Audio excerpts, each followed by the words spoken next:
setiamu, oh Tuhan. Ku ada sampai hari ini karena berkat-Mu melimpah bagiku.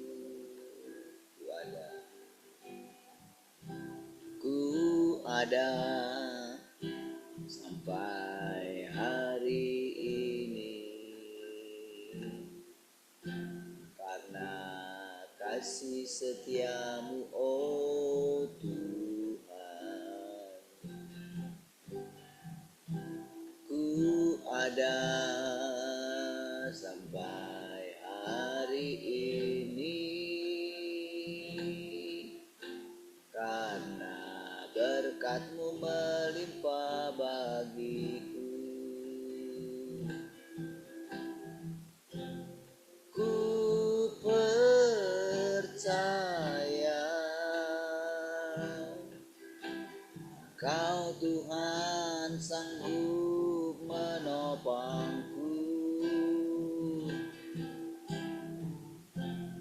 Ku percaya Engkau Tuhan selalu sertaku. Ku ada sampai hari ini karena kasih setiamu, oh Tuhan. Ku ada sampai hari ini karena berkat limpah bagiku. Ku percaya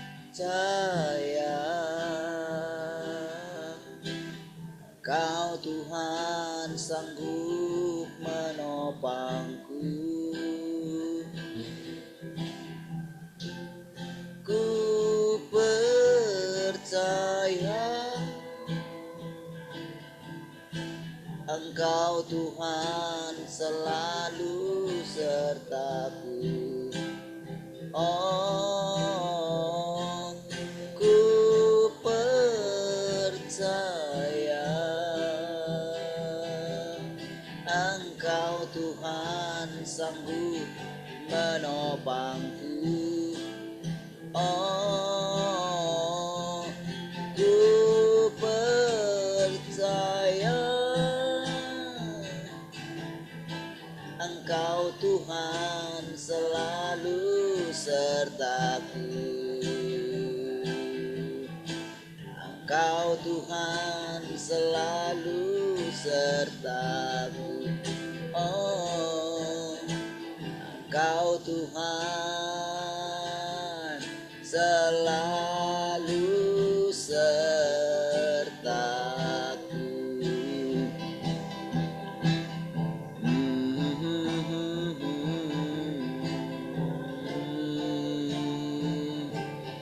Engkau selalu sertaku. Oh, terpujilah Kau Tuhan selamanya.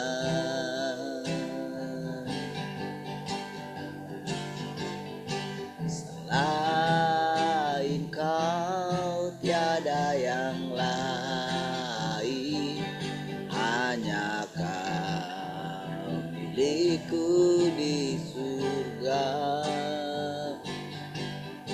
Sekalipun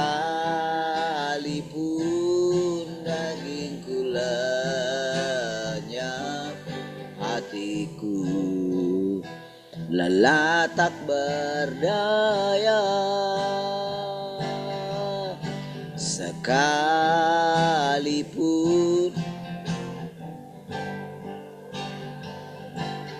hatiku lelah tak berdaya. Ku sembah Engkau, Allah yang perkasa. Ku sanjung tinggi namamu di hidupku Tuhan, tiada yang lain. Hanya Kau satu di hatiku, selain Kau tiada yang lain. Selain Engkau yang lain, hanya Kau milikku di surga. Sekalipun dagingku lenyap, hatiku lelah tak berdaya. Ku sembah Engkau, Allah yang perkasa. Ku sanjung tinggi namamu di hidupku Tuhan, tiada yang lain.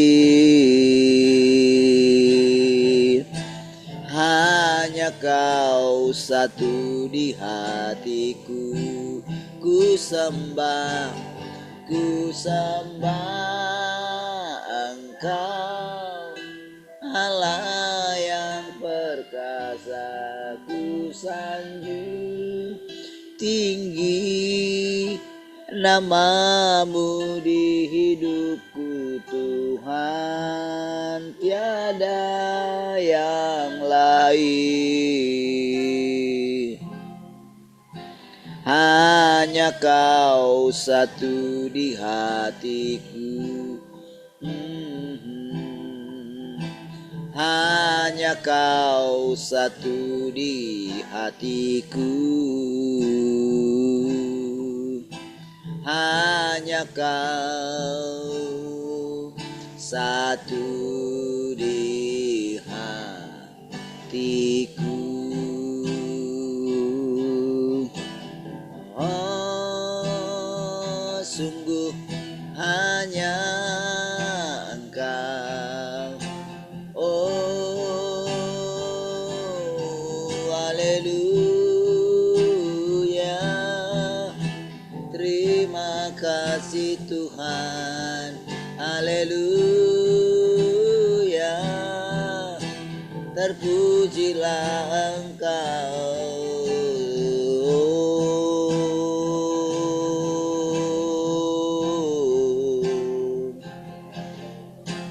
Terima kasih Tuhan.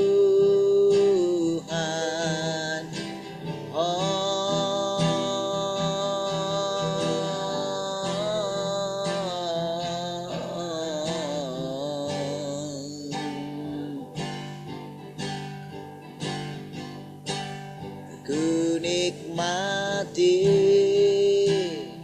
keindahan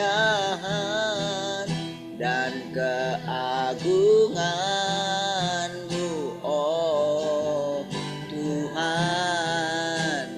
Ku nikmati kemuliaan-Mu, menyembah-Mu dengan segenap hatiku. Rindu selalu bersama-Mu, rindu selalu bersama-Mu, tinggal di dalam kediaman-Mu, oh Tuhan. Sebab ku sukai hadir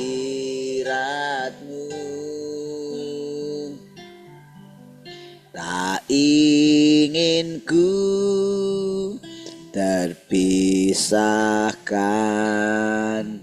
dekat denganmu, itu yang kurindukan.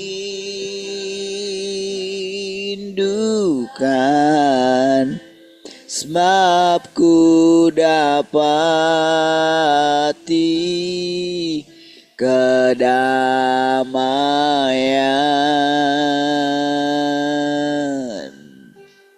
ku nikmati keindahan dan keagunganmu, oh Tuhan.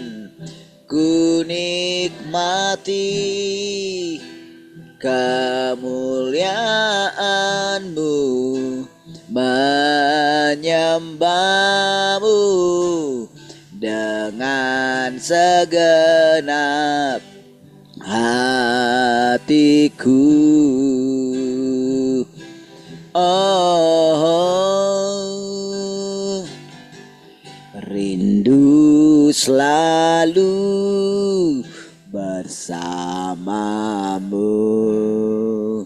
tinggal di dalam kediaman-Mu, oh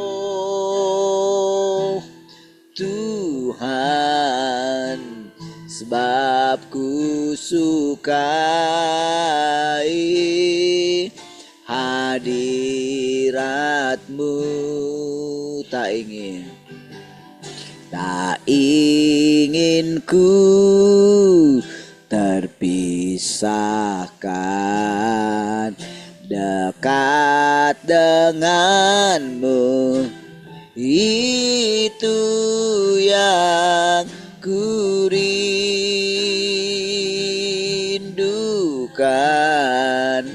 Sebab ku dapati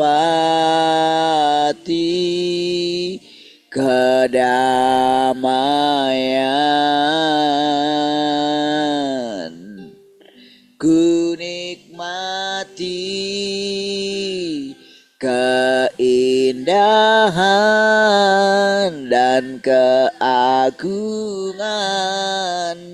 oh Tuhan. Ku nikmati kemuliaan-Mu, menyembah-Mu dengan segenap. Ku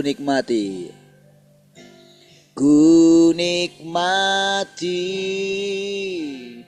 keindahan, keagungan-Mu, oh Tuhan. Ku nikmati kemuliaan-Mu, menyembah-Mu dengan segenap. Sekali lagi katakan, ku nikmati keindahan dan keagungan-Mu, oh Tuhan. Ku nikmati kemuliaan-Mu, menyembah-Mu dengan segenap hatiku, menyembah-Mu dengan segenap hatiku.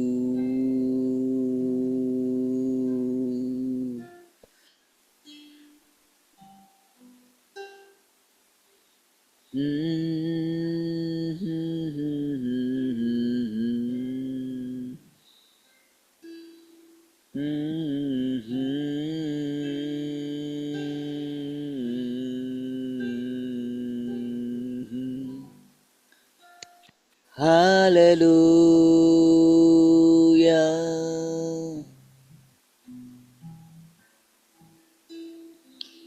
Terima kasih Tuhan.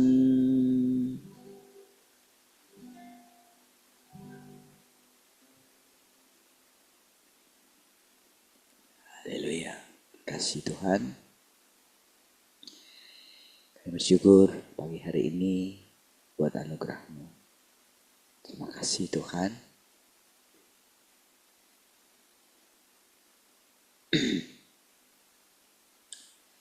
Mari silakan Tuhan, Kau kembali mengajari kami lewat perkataan-perkataan. Karena kami tahu saatnya akan tiba dan sudah tiba. Cepat atau lambat, setiap orang akan disadarkan oleh firman Tuhan. Pekerjaan-Mu Tuhan melakukan dengan berhasil secara sempurna. Kami bersyukur boleh disempurnakan oleh Tuhan, boleh diuji oleh Tuhan. Kami percaya kami boleh melihat Tuhan, kami boleh memandang Tuhan. Pujilah Tuhan. Haleluya. Mari kita semua yang merindukan Tuhan sama-sama katakan amin. Baik. Tuhan. Shalom semua. Selamat pagi. Apa kabar?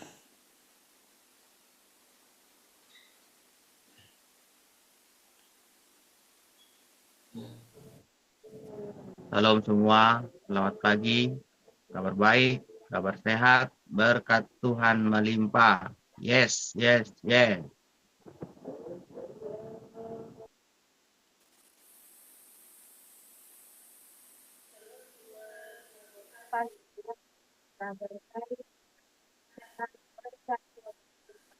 Yes, yes, yes.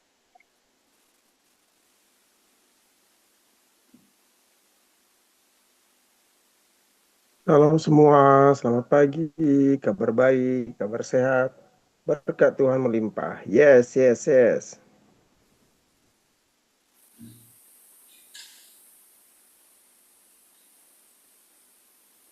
Salam semua, selamat pagi.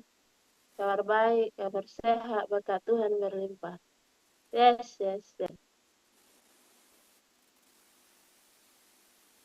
Shalom semua, selamat pagi, kabar baik, kabar sehat, berkat Tuhan melimpah. Yes, yes, yes. Yes. Shalom semua, selamat pagi, kabar baik, kabar sehat, berkat Tuhan melimpah. Yes, yes, yes. Amin.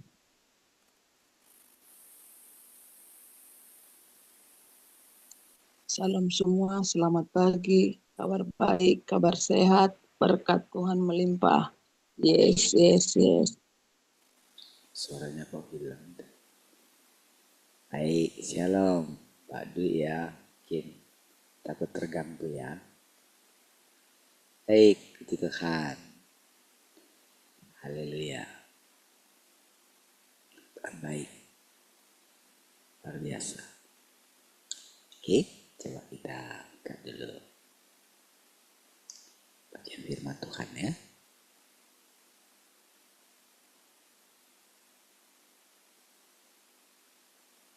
Tahu ada yang mau sharing?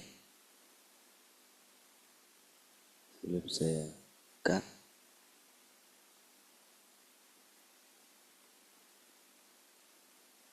Ada yang mau sharing? Matian mau sharing?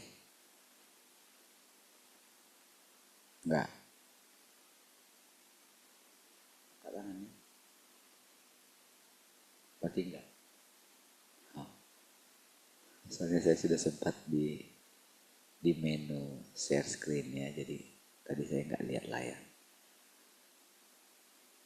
Oke. Baik. Oke. Mari kita lanjutkan. Oke. Baik ya.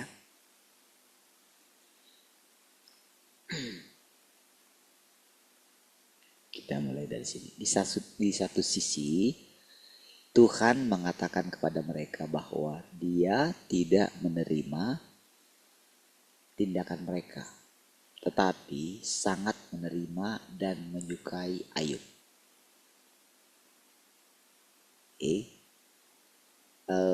Benar-benar kita melihat ya. Jadi walaupun semua manusia itu ciptaannya, kita tahu ada definisi ciptaannya, ada semua kita hanya dibagi dua ya. Tuhan pencipta, kita ciptaan. Ya. Itu harus kontras gitu ya perbedaannya. Oke. Nah, lalu ciptaan itu kan adalah manifestasi daripada pencipta. Artinya kalau orang mau melihat pencipta, dia melihat ciptaannya. Hanya kan alam semesta menceritakan kemuliaan Tuhan, ya kan? Alam semesta menyaksikan ya, kemuliaan Tuhan. Ya. Namun, ya, Tuhan itu tentu harus membuat perbedaan, gitu. Jadi tidak semua ketika sampai kepada manusia, karena manusia itu dikasih kebebasan dia. Kebebasannya itu dia bisa bertindak dan dia punya kehendak. Gitu. Beda dengan binatang. Beda dengan ini ya, ciptaan yang lain. Dia ya apa adanya memang sudah kodratnya dia harus tunduk. Ya. Dia harus taat gitu. Memang sudah seperti itu dia gitu. Tetapi walaupun demikian juga kalau kita lihat di ketika Kain membunuh Habel itu, kan dia bilang nanti kalau siapa saja yang jumpa dengan aku, pastilah mereka akan bunuh aku, katanya kan gitu. Setelah dia habis itu. Oh tidak, barang siapa yang menyakiti engkau, yang membunuh engkau, sekalipun itu binatang, baginya akan dibalaskan 7 kali lipat. Ya, nah jadi Tuhan juga mengatakan demi perjanjiannya. Dia harus mengatakan dengan tegas bahkan kepada binatang sekalipun.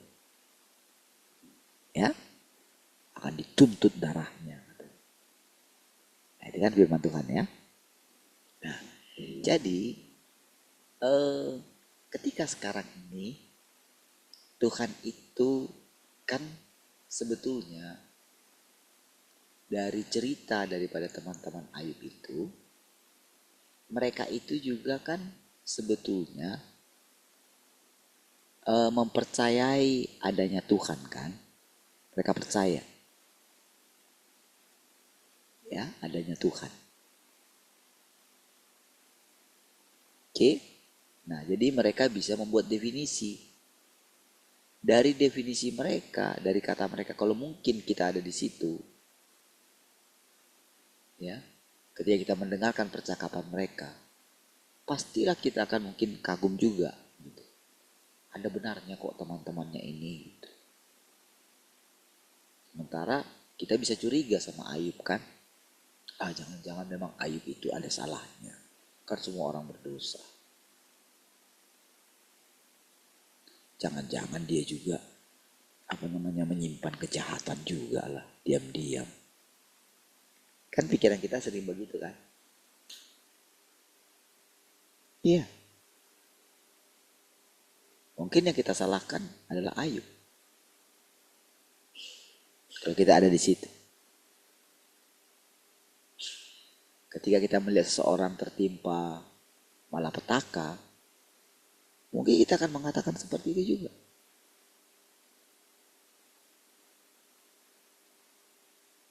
Sama aja kok semua manusia.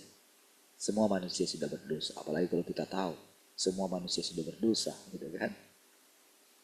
Telah kehilangan kemuliaan Tuhan. Paulus saja, aku pengen berbuat yang baik, yang jahat lah yang kulakukan. Itu menjadi, padahal itu kata-kata dia, itu pengalaman dia. Tapi itu sudah kayak harga mati. Seolah-olah semua harus seperti dia. Sementara firman Tuhan kepada Ayub jauh sebelum Yesus datang, Tuhan sudah mengatakan tentang dia. Dia seorang yang tidak bercacat celah. Nah, gitu kan? Dia seorang yang saleh, takut akan Tuhan. Itu firman Tuhan yang menyaksikannya. Kita mesti percaya itu. Kita mesti lebih bisa bedakan ya. Jangan takut saudara membuat satu penilaian gitu. Mana dia yang benar-benar kata yang keluar dari mulut Tuhan, mana dari gagasan atau pendapat manusia. Gitu ya. Mengenai Ayub, Tuhan sendiri yang mengatakannya, bukan orang lain. Bukan Ayub juga. Ayub tidak memuji dirinya gitu. Dia hanya mempertahankan gini loh. Kalian mesti percaya loh, aku itu seperti ini loh gitu. Itu aja sebetulnya yang dia sedang katakan di situ. Dia terus uji dirinya sendiri gitu. Aku jaga loh mataku. Kepada hamba-hambaku yang bekerja, aku memberikan upah mereka bagus loh, standar loh. Kira-kira begitu. Dia pegang prinsip itu. Dia tahu apa adanya dia. Seperti itulah dia. Jadi itu bukan satu pembelaan. Bukan. Dia itu sedang mengatakan begitu loh. Jadi jangan kalian salah. Aku gak seperti kalian. Kira-kira kayak gitu. Aku melakukannya.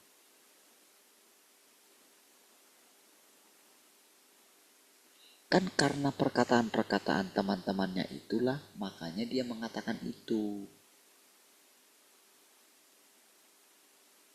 Jadi ketika dia mengatakan begini, biarlah aku balik aja lah ke dalam kandungan ibuku aja lah. Enggak lah, janganlah sampai aku menista engkau Tuhan gitu. Janganlah sampai keluar karena kepedihan ini. Karena rasanya dia itu kayak bingung dia. Kenapa sih kayak gini sih? Memang sih kemarin itu aku renungkan hidupku. Seandainya aku seperti orang-orang lain, aku beruntung sekali kok Tuhan aku begini. Gitu. Tapi seandainya hidupku tidak semujur, tidak seperti sekarang, mungkin aku nggak kuat juga kali ya. Itu gimana ya Tuhan ya? Gitu. Itulah sebetulnya awalnya, makanya datang pencobaan itu, ujian itu yang dialami oleh dia. Itu sebetulnya awal.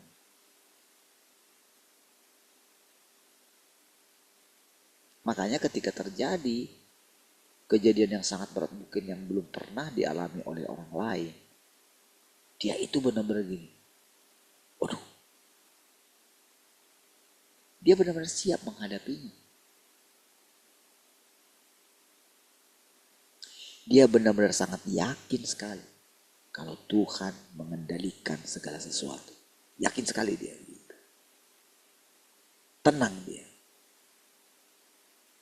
Makanya kan langsung dia itu merendahkan diri, langsung dia cukur kepalanya, dia cukur rambutnya, sampai dia tidak ada lagi, sampai dia hina sekali. Lalu dia taruh lagi debu di atas kepalanya. Seperti itulah orang yang merendahkan diri di zaman itu. Ekspresinya. Tapi dia melakukannya di depan penciptanya. Dia sangat yakin gitu. Jadi apa yang dikatakan dia? Kenapa kita lihat dulu ya. Kenapa Tuhan membuat perbedaan gitu ya. Kan dikatakan tadi tidak menerima doa daripada temannya itu, tapi sangat menerima dan menyukai Ayub di sisi lain. Tuhan mengatakan kepada mereka bahwa diterima oleh Tuhan, mengangkat manusia di hadapan Tuhan. Bahwa manusia dibenci Tuhan karena kebodohannya dan menyinggung Tuhan. Karena hal itu dan rendah serta hina di mata Tuhan. Gitu.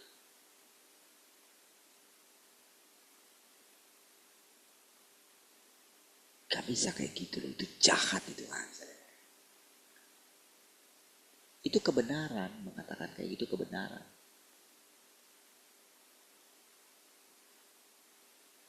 Ketika seseorang punya hati yang licik, ketika dia mengatakan kayak gitu, Tuhan marah. Jadi yang dilihat Tuhan adalah hati mereka. Kan Tuhan tahu bagaimana teman-temannya itu. Tuhan tahu bagaimana mereka.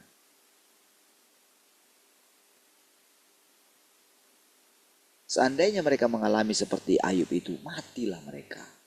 Langsung mengutuki Tuhan mungkin. Cuman mereka berani ngomong kayak gitu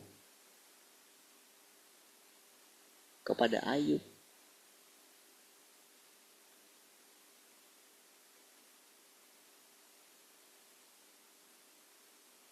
Itu yang dipandang Tuhan jahat. Mereka tidak tahu kalau Tuhan benar-benar tahu setiap detail daripada hidup Ayub. Tahu dia.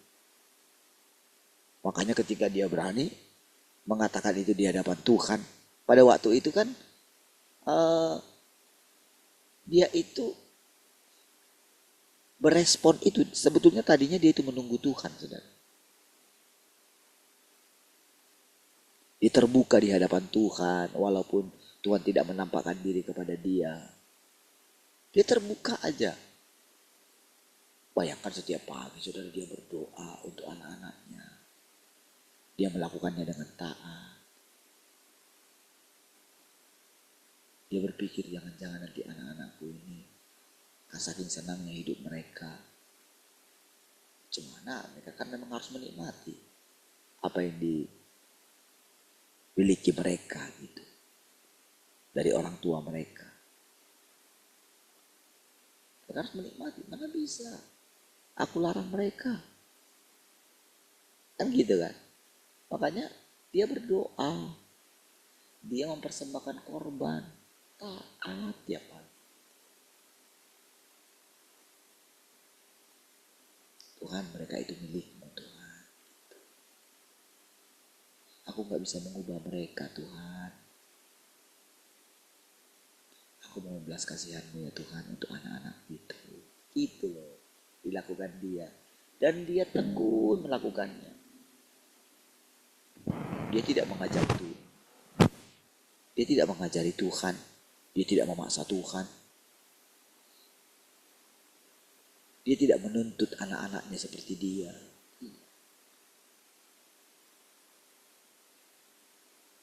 Tapi dia memohon kepada Tuhan sambil mempersembahkan korban. Dia lakukan tiap pagi.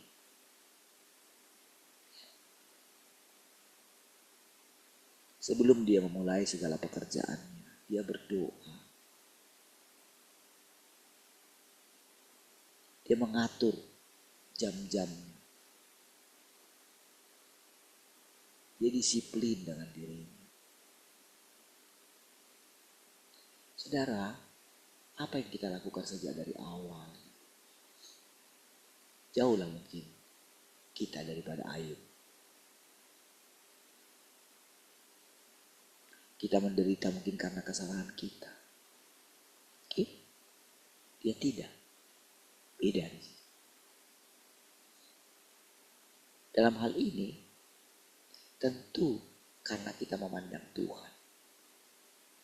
Tapi di sisi lain, memang Ayub itu sangat menghargai Tuhan di dalam hatinya. Dia sangat yakin Tuhan itu nyata. Karena dia percaya Tuhan itu nyata lah, makanya dia mempersembahkan korban. Dengan tepat.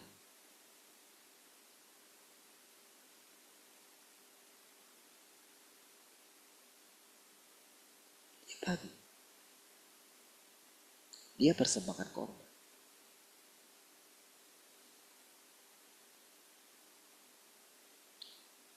Jadi Tuhan tahu. Sama saudara. Ketika sejak awal gitu ya, saya buka pelayanan ini. Gitu. Ketika harus keluar. Gitu ya. Macam mana saudara? Apa saya dengar suara Tuhan audible gitu? Begini. Tapi memang seperti oleh keadaan dipaksa keluar dari kenyamanan. Ternyata ketika orang sudah keluar dengan teman-teman saya kan berubah. Yang lain mereka sudah nyaman, mereka gembala, sementara siapa saya? Ya kan?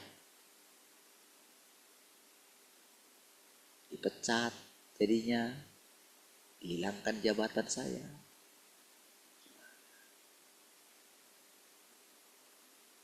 Ini dengan awalnya. Tapi entahkah keputusan saya benar atau salah?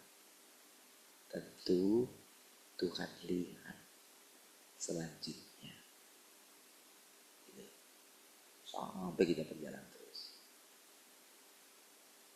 Satu demi satu yang datang dulu ke sini meninggalkan.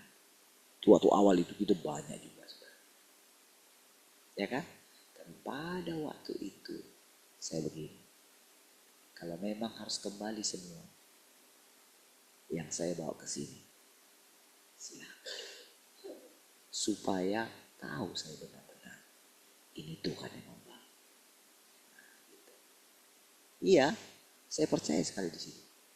Terus ini.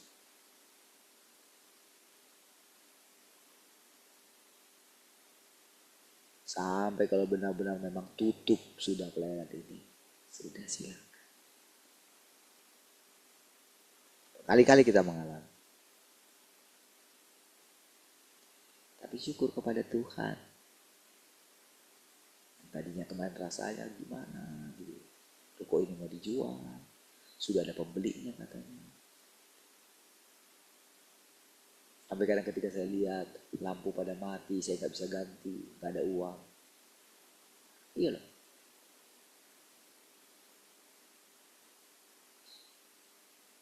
Bayar listrik harus saya pakai peleter. Iya. Selama 5 bulan itu berarti saya cuma bayar 300 lah gitu. Untuk tiap bulan. Berarti kan numpukkan untuk bulan berikutnya. Iya. Tuhan. Bulan kemarin kita bisa bayar. Tak pakai peleter. Tapi itu kan harus bayar lagi. Dan sebelum. Puji Tuhan. Yang harusnya sewa rumah, gitu kan, itu langsung aja untuk bayar tagihan peleter, langsung. Begitu ditransfer, itu puji Tuhan juga saudara. Jatuh temponya tanggal 1. Si peleternya, itu kadang mereka sudah transfer. Tepat kadang tanggal 31, tanggal 30. Jadi tidak sempat ini. Seperti itu saudara. Sejalani. Belum belum lagi mikirin uang kos anak saya. Si ibu kosnya bilang, saya lagi butuh uang pak. Haleluya. Ya.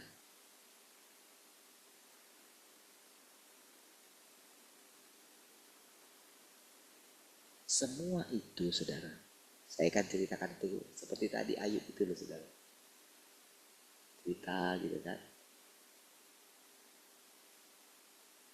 Dia menceritakan takut akan Tuhannya itu di hadapan orang-orang yang menista dia, yang katanya sahabat-sahabatnya. Kan dibuat di situ sahabatnya. Hebat juga loh itu saudara. Kan tentu kan penulis itu ya Ayub lah. Gitu. Kan pasti dia cerita lah semua itu. Entah siapa itu yang nulis itu. Tapi dia mengatakan mereka itu sahabat. Gitu. Tapi kalau lihat dalam pemandangan Tuhan, layakkah mereka itu disebut sahabatnya Ayub? Enggak kan? Tuhan marah sama mereka bertiga. Tapi menurut Tuhan, menurut Ayub, mereka bertiga itu sahabatnya. Ya kan? Tapi menurut Tuhan, apakah mereka sahabatnya? Tidak. Itu menurut kebenaran ya. Jangan salah menilai Tuhan itu. Dalam hal kebenaran Tuhan tidak berubah. Putih-putih, hitam-hitam gitu. Tidak ada abu-abu. Abu-abu dimuntahkan. Nggak ada munafik. Di depan manis, di belakang. Nggak bisa. Kebenaran ya, bukan ini saudara. Kalau munafik itu iblis. Nah gitu. Iya gitu. Dan mesti melihat hati saudara gitu. Belajar jangan manis di depan orang. Engkau harus apa adanya. Jangan izinkan kekotoran dalam hatimu.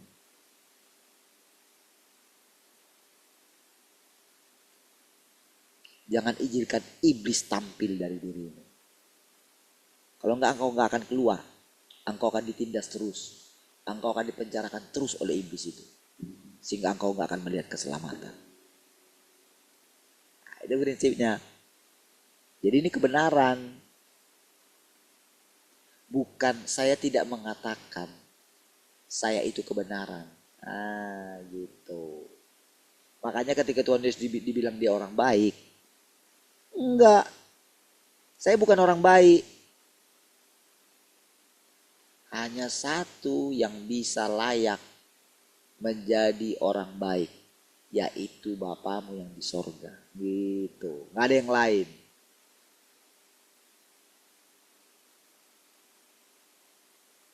Ya kan? Itu Tuhan Yesus sendiri yang mengatakan loh. Jadi jangan bilang, oh Tuhan itu kan, Yesus itu kan Tuhan. Jangan. Karena Yesus itu tanggalkan kealahannya. Dia nggak bawa itu ketika dia menjadi manusia.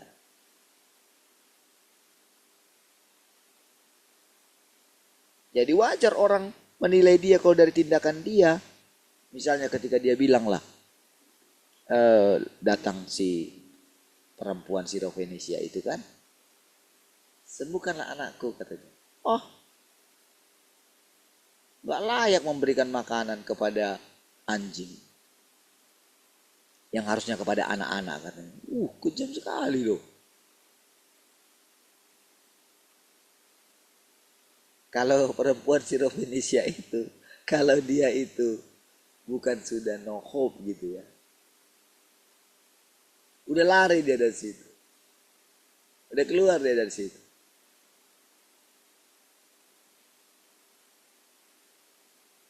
Saudara kalau saya mau ini ya dari tempat sekolah itu ya. Dari awal. Apaan sih ini?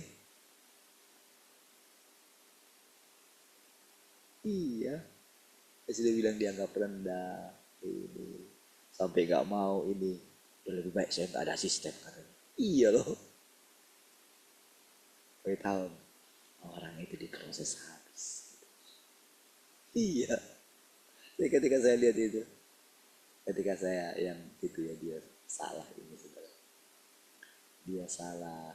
Kami mau ini kan patungan. Saya berapa kali di situ saudara, sudah berapa kali patungan beli kado.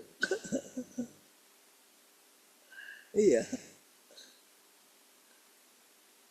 sampai mereka bilang, gimana ya?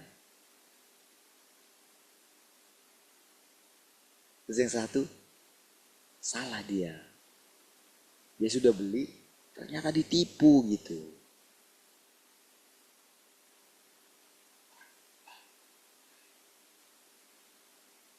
Sehingga rugilah dia 500 kalau nggak salah gitu, pas 50 gitu. Gimana mau nunggu itu? Dia tentu nggak bilang, tentu senior dia yang bilang, dia kasih ke saya, kasih tahu gitu. Ini Mister ceritakan lagi. Ya kalau Mister bersedia ya tambahlah 10 atau 20 katanya kayak gitu. Ya pada waktu itu saudara, saya ini kan, yang lain ada 20 gitu. Saya langsung kasih, dari tadinya 50 saya kasih 100 gitu kan. Dia ini ya, dia kaget, ini garisnya kembalian Pak. Sudah, dia nggak tahu jalan cerita. Kalau saya tahu ya ceritanya gitu.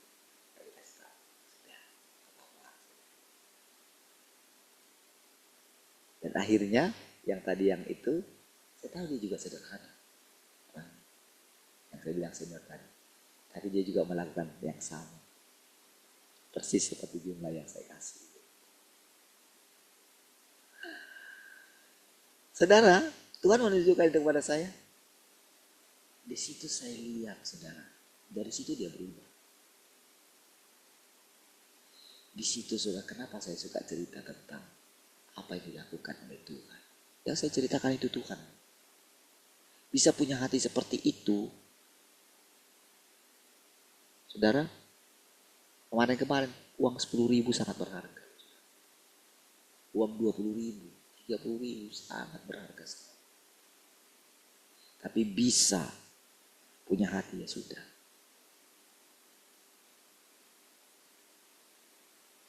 Itu gak mudah. Gak mudah lepas daripada keterikatan akan uang. Gak mudah saudara. Kalau bukan Tuhan yang hadir dalam hidup kita. Kalau bukan Tuhan memberkati kita. Kalau bukan Tuhan yang murah hati dalam kita. Mana bisa kita berbuat kebenaran. Itu sebabnya dikatakan Tuhanlah upah kita. Iya.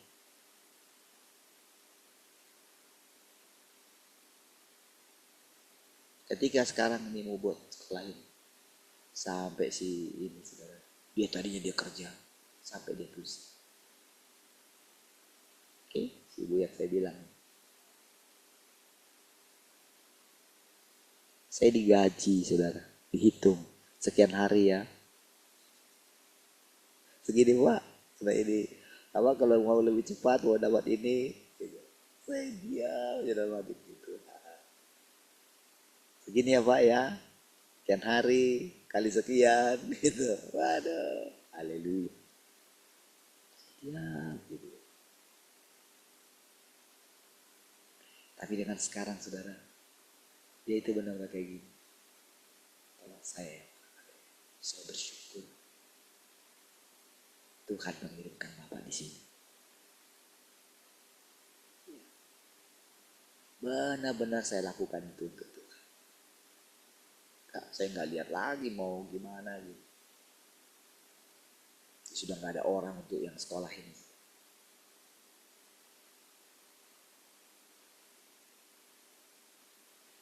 Benar-benar saudara saya lihat keindahan Tuhan. Bagaimana Tuhan membuat tidak boleh ada orang meninggikan diri sekalipun dia pintar.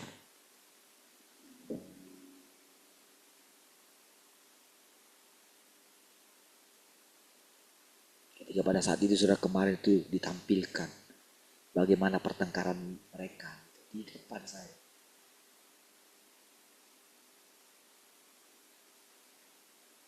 Bagaimana dia ingin menang sendiri juga.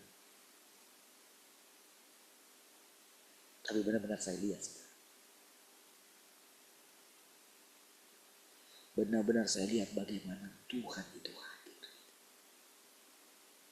Membuat setiap orang harus takut akan Tuhan.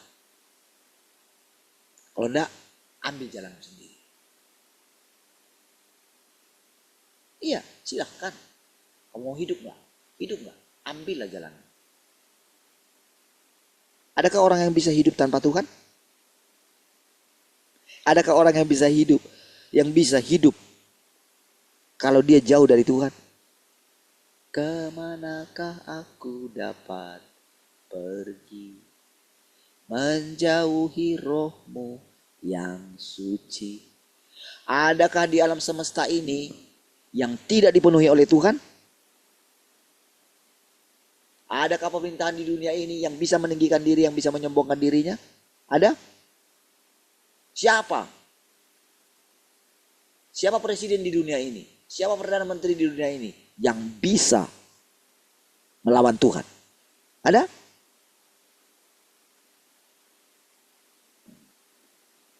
Gak perlu Tuhan menghukum mereka.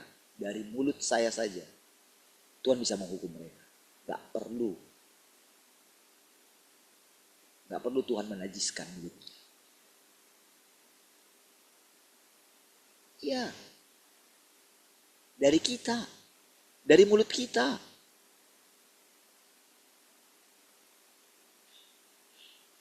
Makanya Tuhan Yesus ketika dia melihat di dalam diri Petrus ada iblisnya, "Anyah engkau iblis," katanya.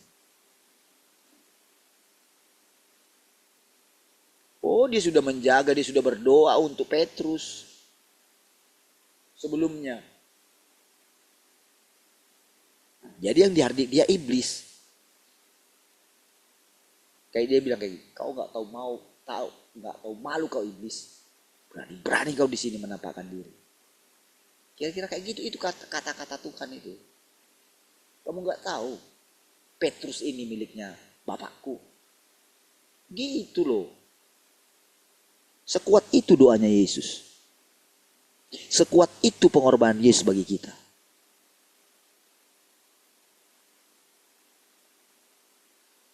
Jadi tergantung, kamu mau peluk iblis enggak? Peluklah iblis itu supaya kau dihukum sama dia, dibinasakan bersama dengan dia. Peluklah itu. Peluklah kelicikan itu. Peluklah supaya kau mati bersama-sama dengan dia. Itu kebenaran gitu. Itulah artinya Tuhan datang kedua kali, supaya saudara tahu. Masih yang kau pikir, oh Tuhan mengampuni dosaku. Enggak gitu. Enggak gitu doh, kata orang Padang. Saya saudara mengatakan ini dengan tertawa dan sukacita.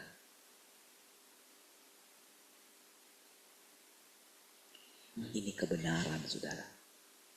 Inilah watak Tuhan. Kita mesti gentar. Setiap hari ketika engkau bertindak, engkau harus seperti di depan Tuhan. Ya, harus seperti itu.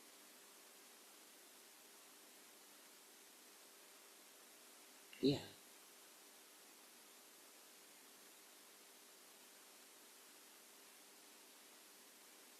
Itulah artinya perkataan ini, saudara. Itu artinya.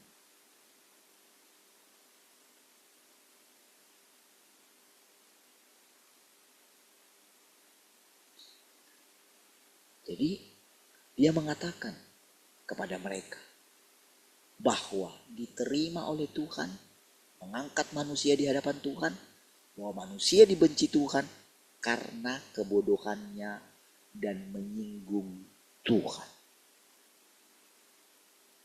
Orang-orang itu tidak tahu, saudara. Gak tahu mereka. Misalnya kalaupun mereka tahu, saya hamba Tuhan, saya pendeta, mungkin banyak juga mereka tahu, pendeta sekarang gimana lah. Sama aja kok pendeta. Ustadz pun kayak gini ya katanya kan. Kan bisa kan? Mereka punya pikiran kayak gitu. Mana tahu mereka. Kalau Tuhan datang di situ. Mana tahu. Mana tahu mereka pekerjaan Tuhan dalam diri saya. Mana tahu mereka kalau saya itu menjadi saksinya Tuhan. Mana tahu, hanya Tuhan yang tahu. Ngapain saya ngaku-ngaku? Tuhan Yesus aja gak pernah dia mengaku dirinya orang baik kok. Tapi dia berani bilang. Dia mengatakan kebenaran. Kalau kamu melihat aku, engkau melihat Bapa. Itu kebenaran. Bukan karena baiknya Yesus. Baik itu relatif menurut orang. Orang jahat pun, pencuri pun, dia menjadi pencuri karena ingin memberi makan sama anak-anaknya. Dia mencuri. Koruptor juga kayak gitu. Lalu kan saya katakan itu orang baik. Orang benar. Enggak kan?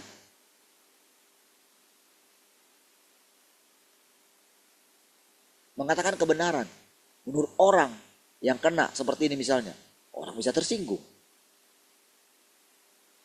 Sekali kalau misalnya saya khotbah itu udah keluar aja gitu. Keluarlah terus. Kan dianggap orang kan? Seolah-olah saya mengatakan, saya seolah-olah saya aja yang baik, saya aja yang benar. Bah. Kalau kita mengatakan diri kita baik, diri kita, sudah salah kita, nggak bisa, jangan. Semua ini penilaian Tuhan, bukan penilaian Ayub. Ayub itu diam aja gitu. Apa namanya, sahabat-sahabatnya dimarahin sama Tuhan, dibentak sama Tuhan. Ayub itu diam aja dia. Dia nggak berani kayak gitu. Dia nggak berani kayak gini. Rasain lu. Rasain. Nggak berani dia kayak gitu. Rasain lu. Macam-macam sama aku. Kau nggak tahu. Aku ini hamba Tuhan. Nggak ada kayak gitu. Ayub nggak kayak gitu. Dia gitu. Nggak berani dia lihat teman-temannya itu gitu dimarahin gitu.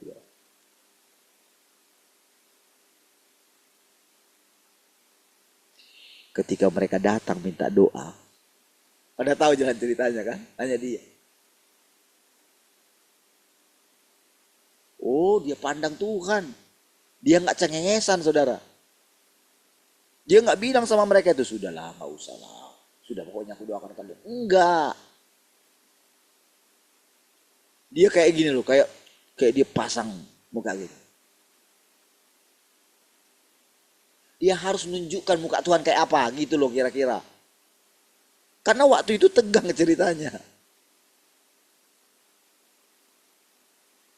Dia nggak ngajak mereka, sudah nanti kita persembahkan korban, kita ngopi-ngopi dulu. Enggak. Nggak ada kayak gitu. Makanya kan kalau saudara lihat di apa itu saudara, di dalam Alkitab, kisah-kisah Alkitab itu saudara. Kalau disuruh lakukan apa, harus melakukan. Makanya kan ketika Saul itu dibiarkan Raja Agag itu kan, Samuel kan datang, karena Tuhan sudah marah sama dia. Lihat tuh. Kan perintahnya habisi semua, nggak ada yang tersisa. Dia bilang, apa itu yang kudengar itu di belakang itu katanya. Oh itu ada yang apa, aku lihat ada domba-domba yang baik, nanti kita persembahkan sama Tuhan. Kamu pikir Tuhan itu kurang domba katanya. Dia lihat lagi si Raja Agag yang harus dibunuh itu, nggak dibunuh sama dia. Sama dengan kayak gini ceritanya. Lakukan. Orang harus menghargai kedaulatan Tuhan.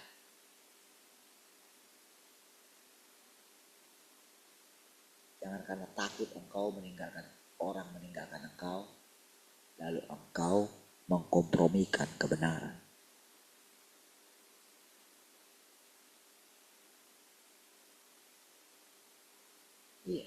Di situ ya saudara, saya yakin saudara, memang benar itu. Semua orang, tidak ada yang bisa masuk ke sorga itu. Para penakut, para ini kata tukang sihir, orang munafik, nggak bisa masuk ke situ. Itu.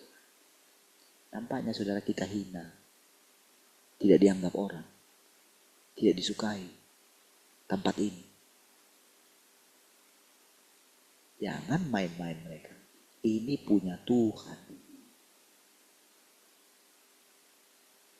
Tuhan yang membangun ini.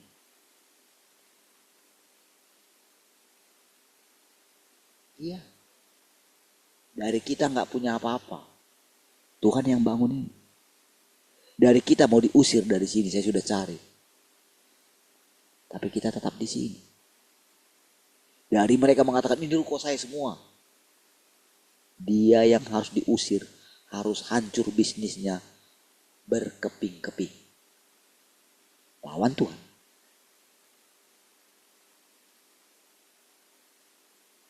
Begitu kan ceritanya kan?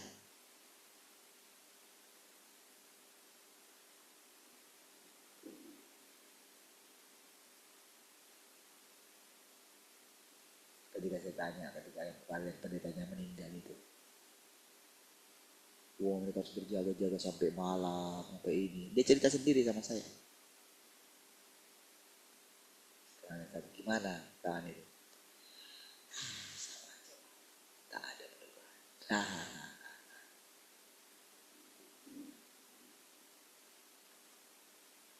Tak ada perubahan. Silakan. Biarlah aja. Sampai kapan? Sampai kapan orang mengeraskan hatinya? Keraskanlah hatimu.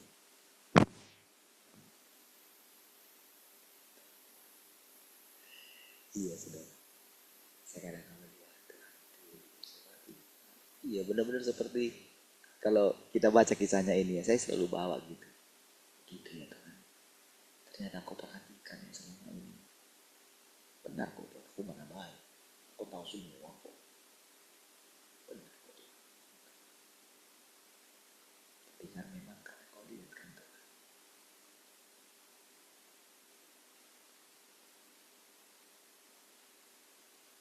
Pagi ini sudah saya jam berapa sudah nggak bisa tidur, sudah saya baca firman Tuhan. Sehingga tepat tadi lewat di 26, 25, 28 kayaknya. Saya sudah kirimkan jadwal undangannya.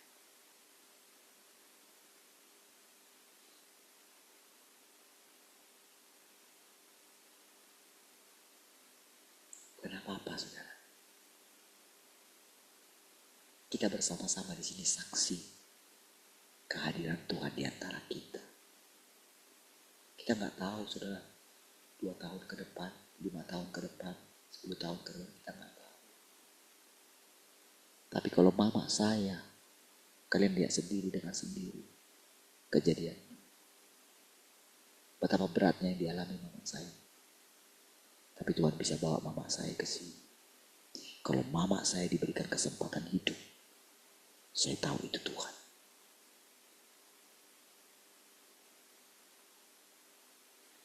Kalau di masa tua mama saya, Tuhan mau menceritakan sesuatu tentang hidup kepada kita. Itu Tuhan. Dia bilang saya sudah, rasanya masih bisakah saya lihat mama saya?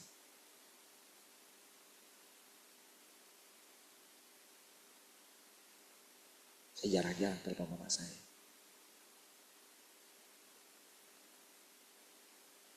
Tentu Tuhan ingat ketika dulu bagaimana mama saya itu. Ketika dari keadaan yang hancur harus bercerai dengan suaminya. Lalu dia bernasar sama Tuhan. Anak nanti yang kulahirkan, kiranya ada yang jadi hamba-Mu Tuhan. Dasar itu kekal.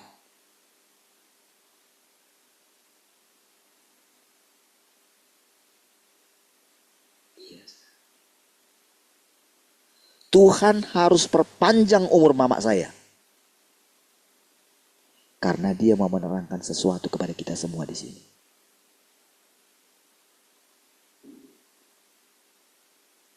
Bagi Tuhan, menambahkan usia mama saya, itu sangat mudah. Tapi jauh di lubuk hati Tuhan, Tuhan ingin menceritakan kebenaran. Dia mau kita semua yang ada di sini tidak hidup dalam kegelapan, tidak hidup dalam ketidaktahuan. Dia mau ada sekelompok orang yang bisa mengenal dia sampai kedalaman hatinya. Disitulah Tuhan akan puas dengan ciptaannya. Kalau engkau bisa dengan tekun menjaga kerendahan hati, tekun menjaga hati yang murni, tekun sekalipun engkau diperlakukan tidak adil, tekun menjaga imanmu, menjaga integritasmu. Terus engkau jatuh, lalu engkau bangun, menyadari keadaan. Engkau menyadari engkau sangat membutuhkan Tuhan, bukan dari mulutmu saja.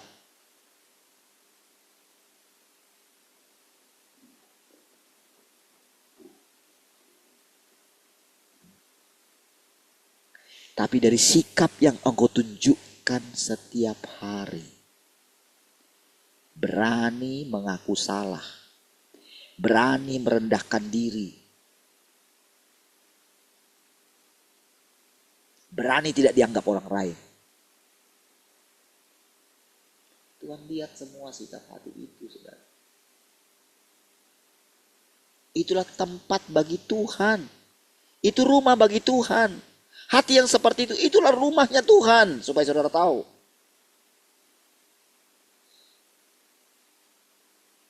Makanya Tuhan bilang sama Daud, hati, rumah apa yang mau kamu bangun untukku?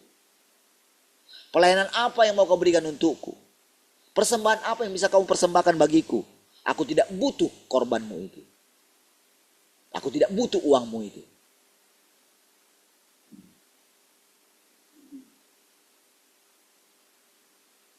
Sikap hati kita setiap hari. Itu kita yang dibangun di sini.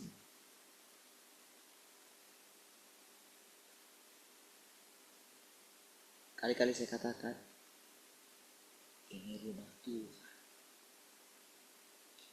Kita kan tidak tahu bagaimana kita direnda sama Tuhan di dalam rahim ibu kita kan. Tahu nggak?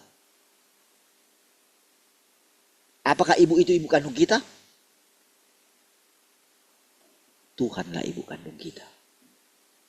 Tuhanlah bapak kandung kita.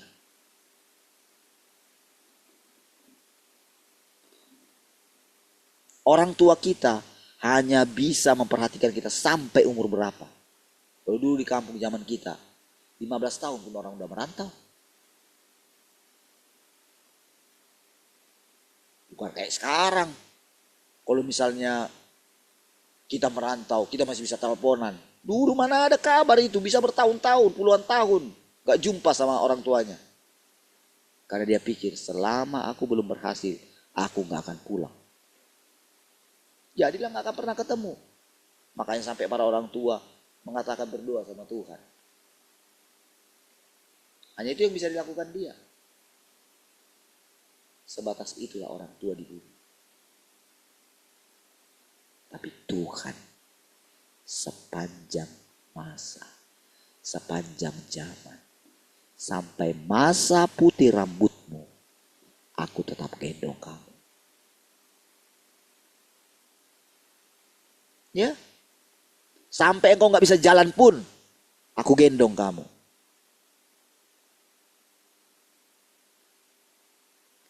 Kemarin sebelum saya berangkat, saya ajak istri saya. Mami, kita belanja. Apa? Kita belanja? Itu kayak anak kecil saya. Saya bilang, kami belanja lagi, naik tangga, pagi-pagi. Kami di sini ya. Ini langganan papi di sini. Nah, sini aja. Nanti papi dulu beli ikan. Mungkin orang-orang di situ, saudara, karena sering saya, berapa kali saya belanja, pasti dia lihat saya sering sendirian. Pasti waktu saya bawa istri saya pegangin istri saya, orang-orang di situ akan melihat. Saya bilang ke istri saya, karena nggak ada apa di situ ya, Omar, kenapa nggak beli yang di depannya itu? Oh, papi bilang di sini aja, semua itu teman papi. Saya bilang kayak gitu. Maksud saya, mereka sering lihat saya, pasti sudah. Oh itu saudara, kalau namanya orang jualan, dia akan kenal siapa yang datang ke tempat dia. Karena saya dulu orang jualan. Kita akan buat gimana supaya ada langganan kita.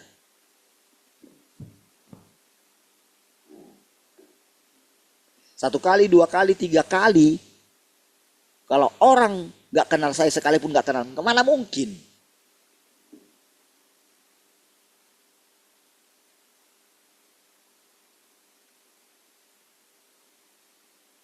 Di situ telah saya lihat. Sampai masa putih rambutmu, aku gendong kamu.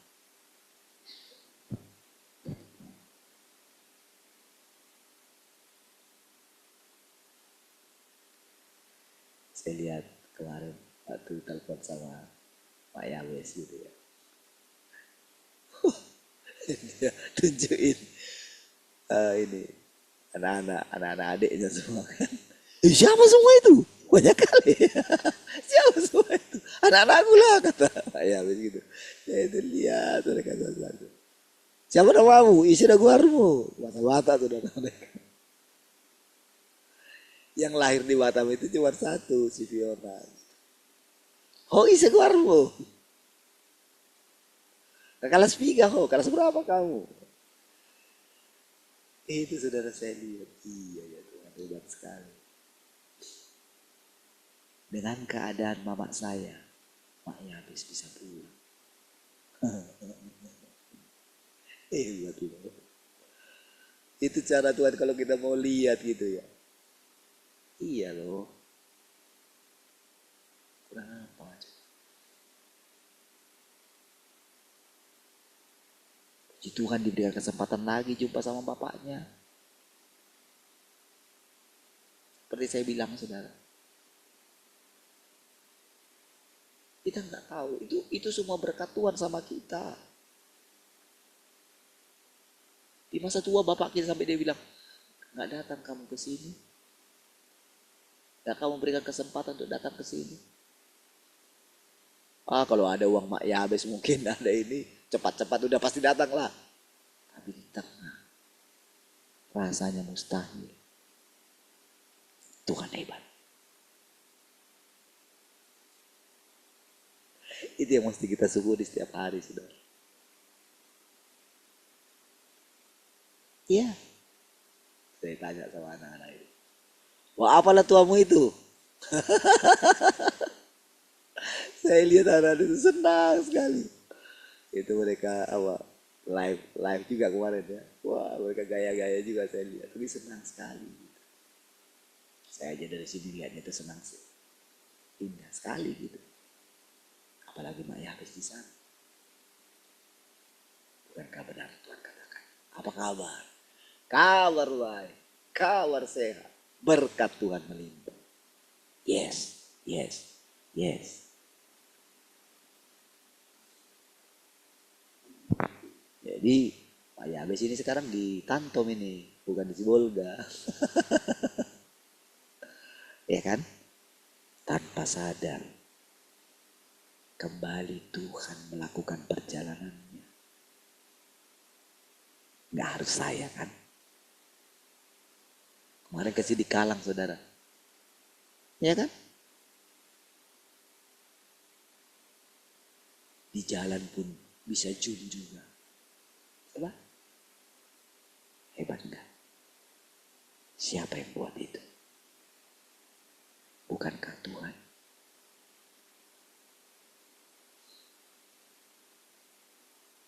Bukankah Tuhan akan terus melimpahkan kebaikannya kepada orang yang menanti-nantikan Dia? Bukankah kita terus akan mendapatkan kekuatan yang baru seumpama Raja Wali yang naik terbang tinggi?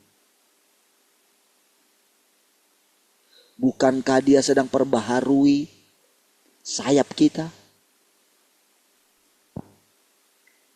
Kita seperti lahir baru lagi. Sayap kita makin kokoh. Siapa yang buat? Kita akan naik terbang tinggi, mengatasi segala badai yang sedang menghantam dunia ini. Siapa yang buat? Tuhan Yesus yang sudah datang kedua kali dengan nama yang baru. Tuhan yang Maha Kuasa. Itulah yang melakukan. Itulah yang kita rasakan setiap hari. Kita mendengarkan kata-kata yang menguatkan setiap hari kan? Kata-kata yang menyemangati setiap hari kan? Kata-kata yang menghajar kita setiap hari kan? Menghakimi kita kan? Tapi terpujilah Tuhan. Engkau diberikan kesempatan untuk disempurnakan oleh Tuhan. Muliakanlah Tuhan terus lewat hidup. Jangan pernah takut untuk tetap menjaga integritas di hadapan Tuhan. Hiduplah di hadapan Tuhan.